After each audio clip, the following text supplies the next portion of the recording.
সম্মানিত ভিউয়ার্স, আমি আর রহমান আবার একটি নতুন কাতোয়ার ভিডিও নিয়ে চলে এলাম আপনাদের মাঝে। জাস্ট কাপড়ের কোয়ালিটিটা দেখেন, একদমই সফট খাদি কাপড়ের, যেটা অরিজিনাল একদমই এক্সপোর্ট কোয়ালিটির কাপড়, সেটাই আপনাকে দিচ্ছি। এই মুহূর্তে আমাদের কাছে পেয়ে যাবেন ইন্ডিয়ান অরিজিনাল খাদি কাপড়ের ফ্যান্সি কাতোয়াগুলা। আমাদের কাছে এই মুহূর্তে 20 থেকে 25 প্লাস কালারের কাতোয়াগুলা পেয়ে যাবেন অ্যাভেলেবেল। আমাদের কাতোয়াগুলার সাইজ হবে এম, এল, এক্সেল, ডাবল এক্সেল, 4টা সাইজের কাতোয়া এই মুহূর্তে আমাদের স্টকে অ্যাভেলেবল আছে। আপনারা যে কোনো কালারের যে কোনো কাতোয়া এই মুহূর্তে অর্ডার করতে পারবেন।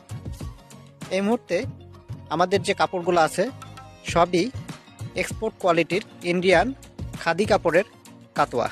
কালার এবং ওয়াশ 100% গ্যারান্টি। বহুদিন ভাব তরঙ্গে ভেসেছি কতই রঙ্গে, বহুদিন ভাব তরঙ্গে ভেসেছি কতই রঙ্গে, সুজনের সঙ্গে হলো দেখা শোনা। এখন বলে বলুক লোকে মন্দ বিরহে তার প্রাণ বাঁচে না। দেখেছি রূপসাগরে মনের মানুষ কাঁচা সোনা, দেখেছি রূপসাগরে মনের মানুষ কাঁচা সোনা।